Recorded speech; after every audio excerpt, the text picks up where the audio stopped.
We are back with Philippe Burke from Apache Capital. Philippe, thank you very much for joining us here at TabbFORUM's Breaking Rates event here in New York City. I wanted to talk to you today about sort of the changing nature of technology and how it's impacting you as a rates trader in today's marketplace. Where do you see this technology going, and what does it mean for the future? Okay.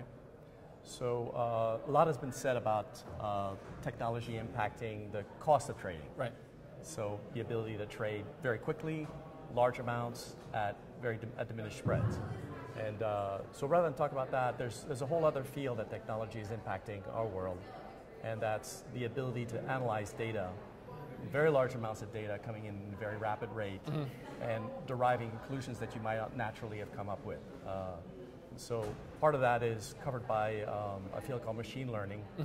And there are a lot of techniques that have been around actually for a long time that are used in a variety of industries, medicine, various parts of the science world that are now being used in trading. And, are we seeing those into the market today, or is this something that's going to be coming down the pike in a few years? There's some amount that's done by the hedge fund community, of which I'm a member. I'm not hearing an enormous amount of noise about that from the dealers, although I suspect there is some. I expect there will be much more coming into the future. I imagine this leverages a lot of what we're seeing in the big data space. So now that firms like Apache or other firms have this opportunity to access massive amounts of data in the cloud or through these sort of aggregated databases, it gives you an opportunity to divine or sort of understand things better, and you're able to use that. I mean, doesn't that require a significant investment in sort of high-speed computing or sort of high-speed infrastructure? Okay. So some of it, there's an arms race part to this, which is very fast computing, power, and very short distance between where you're making the trading decision, where it's executed. So that's one part of it. That's the high frequency side. We've seen that in the equity space, we see it in the futures and the options space. There's a whole other aspect to it, which is the ability to find, let's say for instance, pattern recognition in trading. So when you think about trading, the treasury market, so prior to the crisis, a lot of us had our models, and there may be some fundamental technical variables that we're using, and then they go through, you could call it an algorithm, I suppose, and then there's a conclusion. I think the 10-year will do this, I think the slope of the curve will do that. Many of us have had to either eliminate or change dramatically these models based on the crash, based on the crash, but also the manipulation that exists now in the market. So generally, I think we would all agree the short end is pretty much anchored, and the long end is what moves. And the long end is driven by perhaps some of the variables that existed and that we considered important in the past, maybe with different weights. But some of it is due to entirely new variables, and there's regulatory factors, et cetera, that were either didn't exist in our minds or had a very low weight in the past.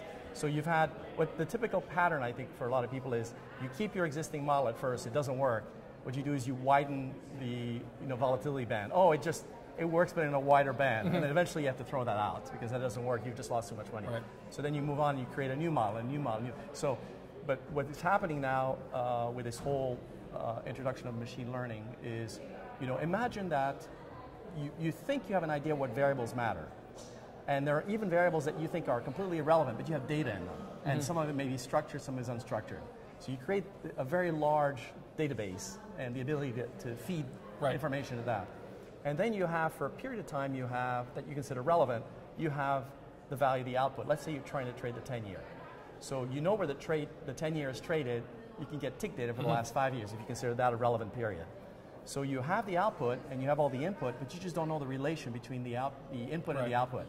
So you can use some machine learning techniques like neural networks, for example, to come up with, I don't know what the relationship is, but I'll ask the machine to help me find them. It will be able to divine or figure these things out for you. Relation that, of course, there's a lot of guidance that you give to it, but so using this type of technique enables you to find patterns that maybe would have not come naturally to you. Are we seeing this in mainly just the hedge fund community? Is this also in the long-only buy side, or are we also seeing it in the sell side, do you think? Or is this something that's going to evolve over time? Yeah, as far as I know, I think people who have come up with attractive, money-making relationship, I think they're pretty quiet about it. Yes. But I do hear occasionally people, actually even among some of the news service providers like Thomson Reuters, and are doing some work in there, and it seems like the results so far are limited value. So it's a little hard to tell where this is going to go. If it ends up being a profitable way of trading, I suspect it'll take off. For folks who are interested in this, what type of technology should they be looking at? Who are the major players that are providing these types of services? Or are these homegrown in the individual sort of shops like yours? Yeah, so we're using very standard C++ and other types of language to build our models, but there are a number of platforms that now offer it. MathWorks, MATLAB, and others now have a number of prepackaged sets of algorithms that way. Well, I think this is a really interesting topic. I think we're going to see more of it as the future goes forward. Philippe, Right. thank you very much for Pleasure. joining us at the Breaking Rates.